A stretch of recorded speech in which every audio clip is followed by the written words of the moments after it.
Marcus. It looks like that Deathclaw's been preying on caravans. Better take the long way round. We can't just ignore this huge threat. There are settlements around here that have no way to defend themselves from something like this. I hate it when you start talking like that. There's no way in hell we can take on a Deathclaw with just the two of us.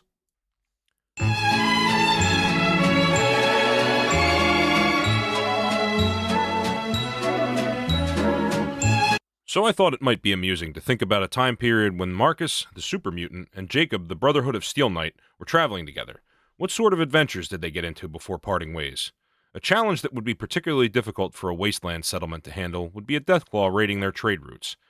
It's definitely a situation where calling in a super mutant and Brotherhood of Steel Knight in power armor would be warranted. The Deathclaw is au naturel at 250 caps. Always worth noting that at 11 strength, the Deathclaw's attacks always get an additional black die because it's stupid strong. 250 caps worth of heroes. To make Jacob fit in the list, he can only take T45 armor. Since he was in the Brotherhood pretty early though, that made some sense. Marcus gets leadership, but mainly to give him the Brawler card, which turns his punch, plus black die for being strong, into a 4-die attack, just like the Deathclaws. Since this battle is likely to condense pretty quickly, I only set the forces up blue apart to make it look like an ambush. First shot from Jacob is a good hit, which puts a point of damage on the Deathclaw. Surprise! 1/12 of the way there. Second shot is also good, but that 3+1 armor can stop even a 4 damage attack. Thoroughly angered, the Deathclaw saunters out and charges Jacob. The Deathclaw handily wins the battle cry roll. That next attack is going to be nasty. Marcus is up next, but of course the Deathclaw hasn't attacked yet, so due to his last resort rule, he can't attack either. So he charges, which technically isn't an attack, and prepares. Maybe it just came over this way to give you a hug, is, I guess, his rationale. Back to the Deathclaw. Its supercharged attack whiffs out with an X on the skill die. Marcus takes his reaction attack, which hits, but can't crack the armor. The Deathclaw's crush is fully primed now, but the skill roll fails, thankfully. Marcus's first swing is a solid haymaker. 2 more damage and a stun dropped onto the Deathclaw, 1/4 of the way through. The follow-up is less impressive, though, glancing off the scales. Jacob withdraws and takes a shot into the melee. He hits, and hits the Deathclaw, instead of Marcus, and even gets a point of damage through. The Deathclaw takes a swipe at Marcus, but misses wildly. Back to the super mutant, and again, his first swing is massive. 4 damage and an armor break means that the 3+1 armor of the Deathclaw goes from blocking all 4 damage to just 1. A full quarter of the Deathclaw's health evaporates in a single swing. But again, the second jab fails to impress.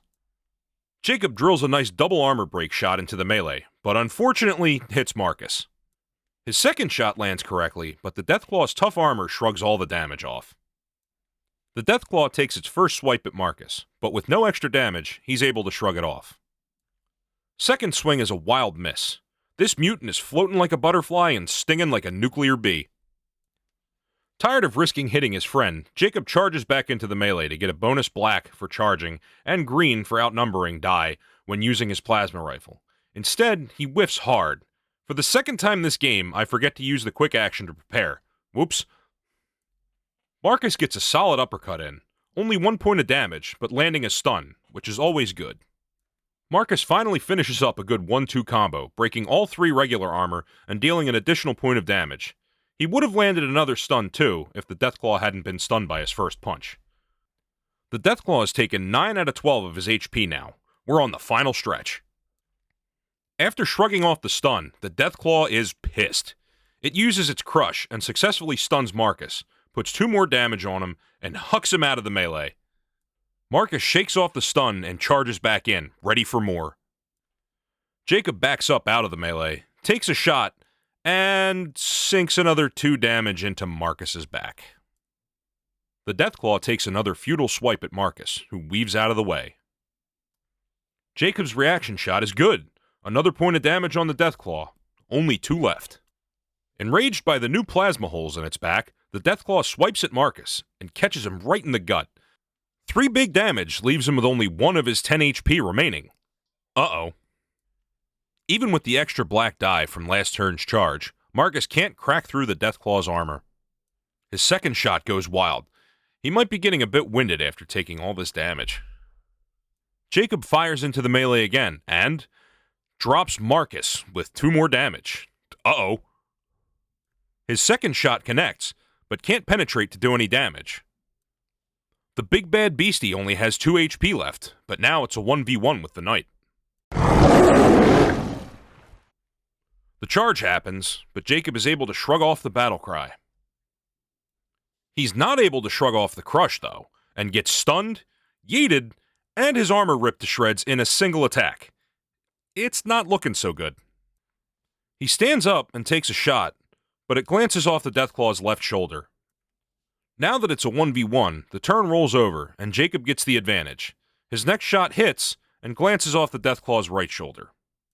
But his third shot gets through. Only 1 damage, though, so the Deathclaw is still standing. Not good. Here comes the charge, but Jacob's battlecry resist holds fast. The remainder of Jacob's armor is not doing him any favors, and he takes another 2 damage and a stun. The turn wraps around, and now the Deathclaw has advantage. It rolls a huge 4 damage, 1 break roll, but fortunately the swing is wide. The crush definitely would have ended him, but he barely avoids it.